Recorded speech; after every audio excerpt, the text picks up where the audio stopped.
YouTube channel. So, welcome everybody to the March 2017 edition of our Sunset Trails Cub Scout Roundtable Breakout. As per usual, we're going to start with attendance. When you get to the back of the room, Rob, would you... I don't have chairs. We have chairs, Rob. I can't stay. Oh, you're going to bug out on me? Alright, fine. When he gets back to the back, could you bring it up for me? I don't have a table, so I don't know. Bring it back up here. We'll cost people that come in late. So, there are a few new folks.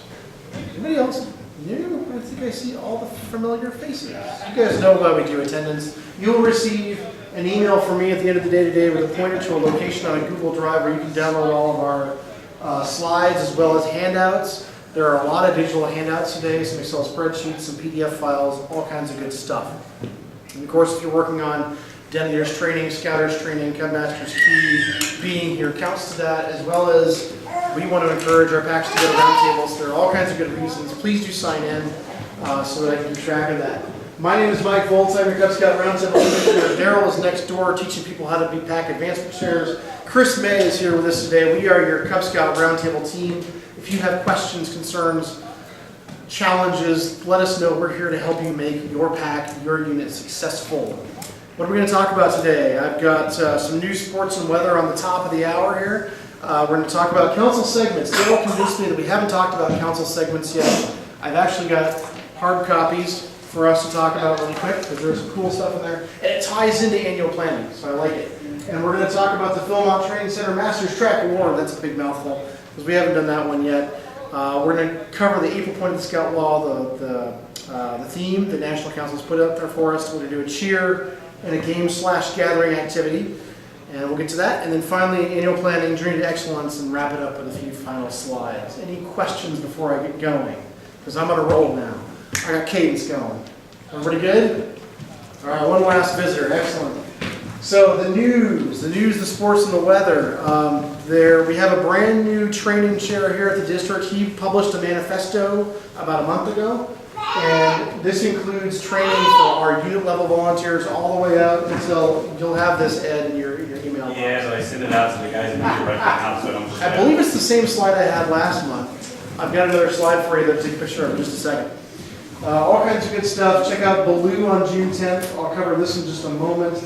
Den Leader specific training Margaret will be doing next month, coincident with Roundtable. If you got to do a Den Leader, make sure they get to that. August 5th is a big one. We're going to try to get Baloo in there as well. February and May. So that's kind of the general layout of our training for this next nearly 16 months. This coming Saturday is omnibus training. We're going to have all the Cub Scout leader positions covered. Scout Master and Assistant. Venture, Varsity, all the way up and down the line, except for Baloo. There's no Baloo. Go ahead, Ed. I got it. And notice that this is not here in this building. It is a few blocks away. And it opens at 9 a.m. Anthony Marinick is your contact for that. There is also a sign up on the district website, I believe. It's a simple Google, just click here if you want to come. And there is the more information and registration. Please do come if you have not. If you have people who need training, this is a great one to hit. So there's that. If you have a Webelos Den, Chase, do you have a Webelos Den? Yes, and I did. Yes. Are we going to Camp Reed? Yeah? Yes, we're going to Camp Reed. We want to invite our Webelos, especially those in traditional community units, to come to Camp Reed. Especially those who haven't been. If you've never been to Camp Reed and you don't have that connection with a troop already that invites us, the way this works is that Webelos Dens can come to Camp Reed if they're invited and hosted by a troop. If you haven't done that before, we want to help make that connection at the district level, find you a troop to host you. Anthony Marinick is also the contact for that. So if you have a troop, like our pack happens to have a couple of troops you go with occasionally, I just told Anthony we're going with them and we're all good. If you don't have that, he can get you hooked up. We can come out to Camp Reed and have an awesome time. Cub Scout Shootout. Yes. Saturday, May 20th. Registration opened today. It is live. We have two sessions, 10 a.m. to 1 p.m. and 1:30 to 4:30. It's out at Camp Ireland. There's also one at Camp Lewis, but you want to come to Ireland because Ireland. $8 if registered by the 1st of May. Your entire pack can come. You can have your Cub Scouts bring a friend for free. That friend should be able to join some scouting program. For instance, if their friend is their older sister, as long as the older sister is like 13-ish or more, great. Come on, shoot for free, and we'll talk about venture crews. If the sister is 9, we're going to have a conversation. She's welcome to come and shoot, but she should probably pay. Is the whole thing we're at, right, Heather? Yeah. Okay, and we can have registered Cub Scouts shoot all the way down to Lion. So that's Lion registered, you're good to go, you can come out and shoot with us. All Cub Scouts are welcomed. I happen to be your contact for that if you have questions. Anybody have any questions right now for that? There's just, go ahead. Is that like a self-registration or is it a pack register? You can do either. Tentaroo, you can do it for yourself if you have your own, which you can do a self-registration. Or if you want to bring a big group like your entire pack, it would make sense to do a point source for that pack. Or we're going to spend all these 20 scouts or whatever, or 10, and have them all at the same time, and have one person get into Tentaroo and deal with the challenges of Tentaroo, right? Yeah, right. Go ahead, Ed. Does that So answer your just- question? Right? Yeah. Okay. Yeah. Just to confirm, Lions can shoot at the shootout. Yes, if they're because they are registered. registered. Potential lions though? Let's fill out a youth application and they can sign it if anything happens. As long as they're age eligible to join. As long as they're age eligible, we'll make it happen. Because yes, Chase, do you have a question? Can you bring more than one friend? Ooh, I like it. I really hope you do bring more than one friend. Please do. That would be awesome. Because I have 2 people at the top of my mind that I do want to. Chase, your den already has like 11 scouts in it. I know, or still. Other questions about the shootout? You All right. didn't even answer my question. Yes, you can bring more than Yes, one you can friend. bring more than one friend. And one friend can come with 2 different scouts. That's true. Have that happen. Chris? So they mentioned in the previous session that they're looking for people to help the week before Yes. preparations. Yes. Who do we contact about that? Yeah. But we're That definitely seems like a good pack service project. We're looking for Boy Scouts. We're looking for somebody who can wrangle a bale of hay. And it sounds like a good Cub Scout or Boy Scout service project. Yes, it does, doesn't it? We got all kinds of good stuff going on. We got archery ranges, BB gun ranges, slingshots, 2-liter water bottle rockets, BB gun, and ping pong shooters and rubber band launchers are like one at the same range somehow. We're gonna have a Gaga Ball tournament. The Scout Shop will be there. The Jamboree Troop will be selling concessions. It's going to be great, so please come on out. And I've got a few pictures from 2 years ago. It's an awesome event. I hope you can make it. If you have questions, don't hesitate to contact me. Whip badge you heard about just a minute ago, so I'm not going to belabor the points, but I do have a couple slides if you're really curious. Go ahead and download the slide deck. And this is the contacts. Dr. Staton is doing the first one, the split session. And Mr. Jerry Schleiman, who is absolutely hilarious and awesome, is doing the second session in August that Leeds is going to be a part of. Their email addresses are there, as well as more registration and information. Cost is $245. Don't let cost be a barrier to you. The council has campership scholarship type funds for this. Don't let that be the reason you don't attend. And some companies. And some companies will actually pay for it, depending on how you cajole your HR department. If you don't know what WID badge is, I have a slide on that. It's basically an amazing adult leadership training program. We have a Cub Scout Leader Exchange program. It is new. If you would be willing as adult leaders to invite others to come to your PAC meetings, your committee meetings, I'd like to hear about it because we're kind of creating a spreadsheet where people can communicate, and if you want to go visit somebody else's, we've got some data on that. So it's kind of a two-way thing. If you're willing to invite somebody else, or if you'd like to go to somebody else's meeting, we're making that connection. It's all about growing our scouting community and thinking outside the box. What does somebody else do? As an example, Mr. Rob Fryer has offered his PAC meeting, which I would love to go to. This coming Tuesday, it's joke night. I hear it's hilarious. All you got to do is email Rob if you'd like to go and say, hey Rob, I'd like to come to your joke night PAC meeting, and Rob will tell you when and where. So you know the date, he'll tell you when and where. That's how this works. If you'd like to come to my committee meeting on Tuesday instead, you're welcome to. Email me. We also have a PAC meeting on March 21st coming up, where we have a crossover and Arrow of Light ceremony. If you'd like to see that, see how we do that. feel free to come. Just send me an email. Say, Mike, I'd like to come to your PAC meeting. I'll tell you when and where. Maybe And- our committee meeting to jump in. I know, right? Wouldn't it be great to go to Rob's thing? Yeah. Heckle Rob. This is a pointer to the spreadsheet. So if you, and I believe it's editable by essentially anybody. If you've got a meeting you want to throw in there, you can either email me and say, hey Mike, I've got a PAC meeting coming up. I'd love to invite people. I can put it in there. I think you guys can too. Any questions? It's been kind of interesting so far. I'm trying to keep it going. That's one of my Wood Badge ticket goals, so we'll see if it flies.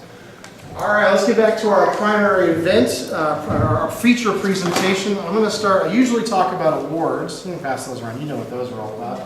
I haven't talked about council segments yet. It's been 2.5 years since I've been doing this nearly, and Daryl convinced me we should talk about these. Actually, I'll just throw out a few. Yeah, I'll take one just to. So, the one thing I want to instill to those of you guys who don't know about this, the right pocket of the Cub Scout uniform is reserved for one of two things, possibly both. Temporary patches or council option. Our district rounder is a council option. The council's decided, yes, we're going to have a patch for each one of our districts, and we're going to allow our Cub Scouts to wear these segments around. If you go to a Texas council or a Midwest council or New York, they may have something completely different. They may not even have these. So these are actually kind of unique to our council. And there's all kinds of neat things in here, from day camp to Fort Clatsop, Butte Creek, aviation stuff. I mean, the list is huge, as you can see, and I wanted to give you guys this because I think this is a fantastic thing for bringing to your annual planning event. Because this primes the pump. This gets those juices flowing in terms of ideas for where to go. I've had, hey, look, we could, go to, what was the hike we did up in Washington? 8 Caves. 8 Caves has its own unique segment. There's a train museum. There's a train museum right across the street from OMSI. To decorate your scouts with all these cool segments that are unique and different, and they'll remember each event because it's not just some simple little star. When I was a Cub Scout 30 years ago, we had maybe a dozen of these, and they were monochrome. These are cool, and they're colorful. First Aid, Red Cross, I mean, there's all kinds of neat stuff to do in here. And I want to encourage you guys, when you are doing your planning, to look at these, throw around ideas. How can we get different events throughout the year that we can really give our scouts something fun to wear? Chase isn't in his uniform today. He's got about 4 different rings. I know, thanks, Jason. So you should order your uniform. Sorry. You guys use the council segments, right? Everybody here gives out council segments. As a great example, they expanded, I think, a year or 2 ago from having just one Pinewood Derby segment to 4 different colors. And it's a lot of fun because we've decided in our pack we're going to give out specific colors to specific age groups or ranks. The Bears get this color, the Wing Blows get this color. And so by the time they're done, they have a whole rainbow of different segments, which is kind of cool. So you guys probably don't have any questions about this. Go ahead. I have one question, and Sure. we've kind of gone back and forth in our pack about it. If you've done it once and gotten the segment, and you Right. do it again the next year, say Pinewood Derby, for example, do you Okay. get another one the next year? That's the way that, and this is totally, each pack could handle it differently. Okay, But the answer is there's no reason not to. okay. As an example, we do a flag retirement ceremony every year in August. And we have found there's one that's patriotic service and one that's an American flag. And we've gone through and done 2 or 3 so that they have different segments to represent essentially sort of the same kind of event. And the same can be done with a conservation service project. There's a tree planting one, and then there's a couple other things in there. You can kind of do a little rotation so that it's not the same segment every time, right? And from my perspective, Cub Scouts kind of love that. They love to have different things to show off and remember each event uniquely, right? So, does that answer your question? Yeah.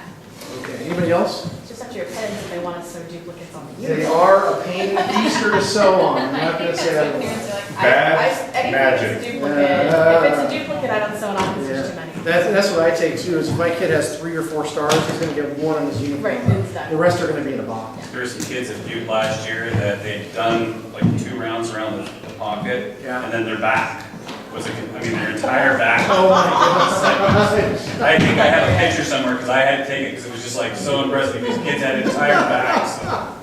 Wow. All right, so that is council segments. I want to talk about the Philmont Training Center Masters Track Award. This is one that you'll actually see very occasionally. I think there's at least one scouter in our district that has this on his uniform.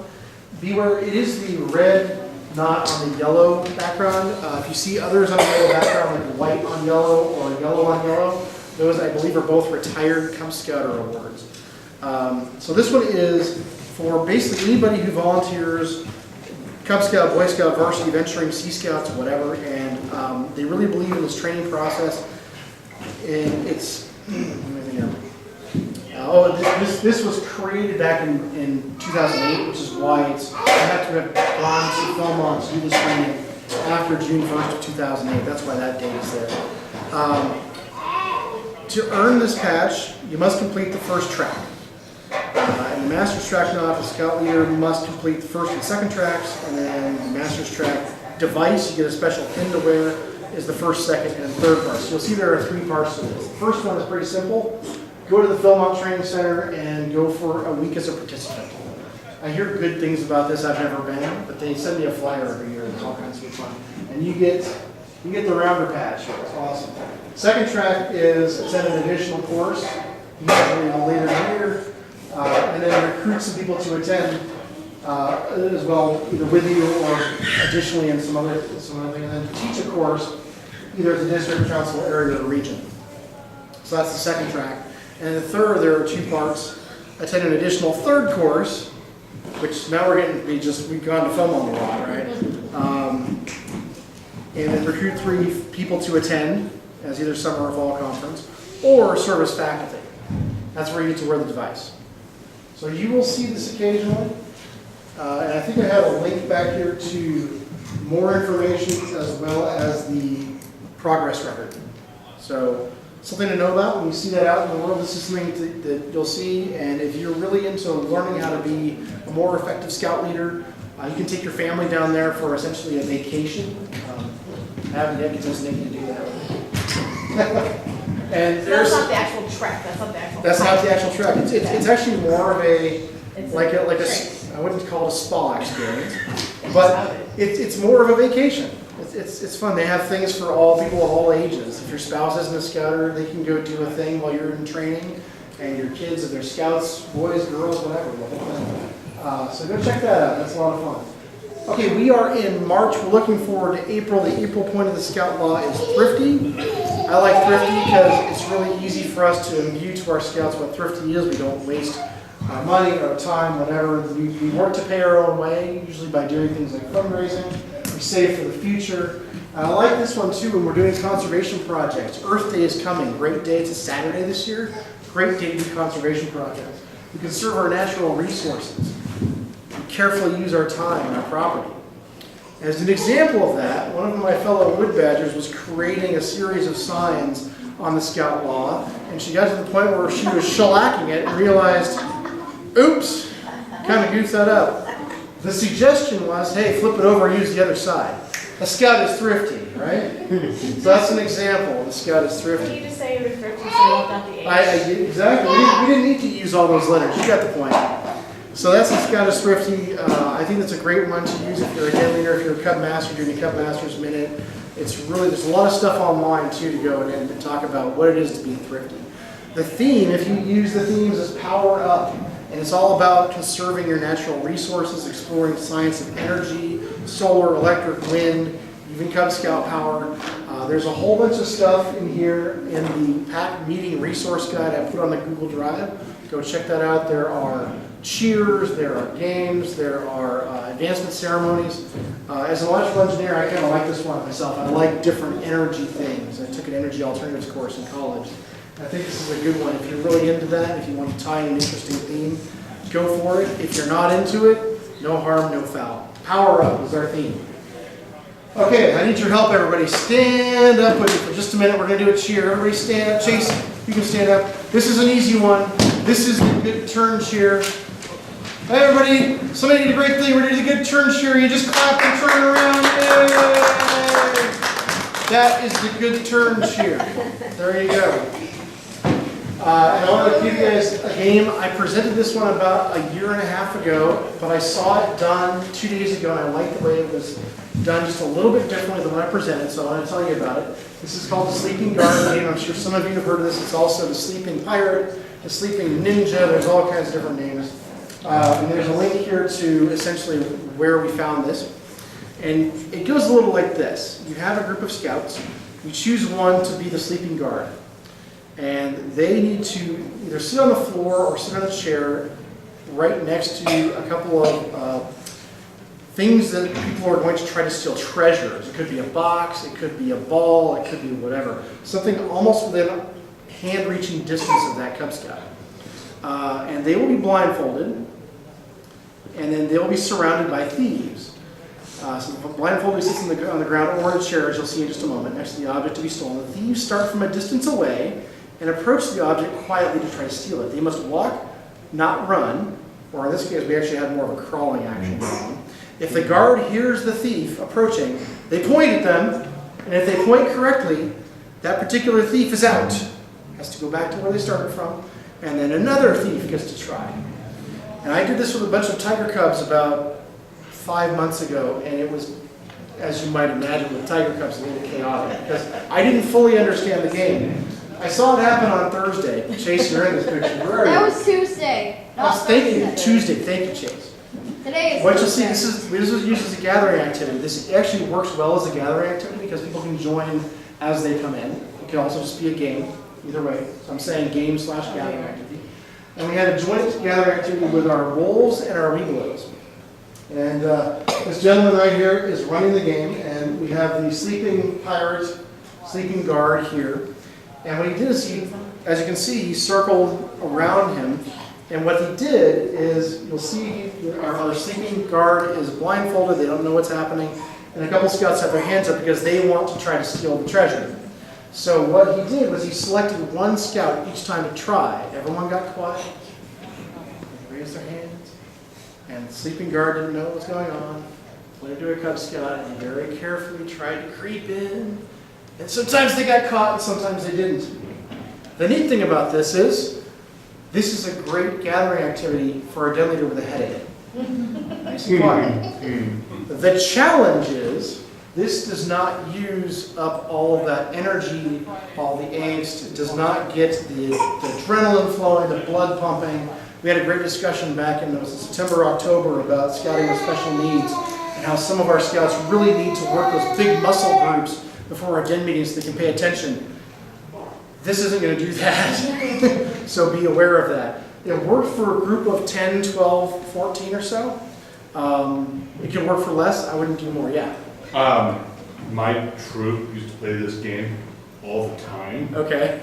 It's a great game for, like you said, to actually get people to kind of settle down sometimes.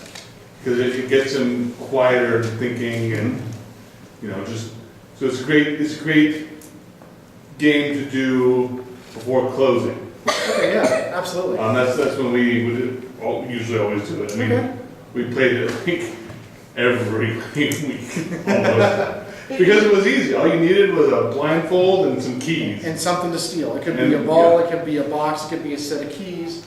Keys are great because they make noise. They make it that much more challenging. That much more challenging. Yeah. And everybody has their neckerchief. Mm-hmm. So you don't need blindfold, yeah.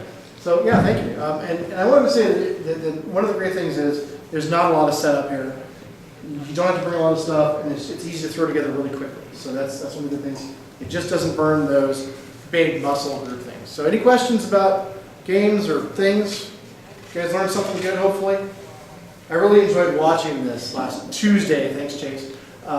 It was a lot of fun to see somebody else's take on it, and I kind of liked what he did. Okay. I'll time we got? We got, all right, we're making good time. Okay. Hi everybody, this is Mike with your end screen. On the top left, you can click and watch part 2 of this video. On the top right, you can click and watch a video about spring recruitment. On the bottom left, you can click and watch a Putting the Outing and Scouting presentation. And if you're not subscribed yet, please click on the bottom right and you will be subscribed. It's all good stuff. Thanks for watching.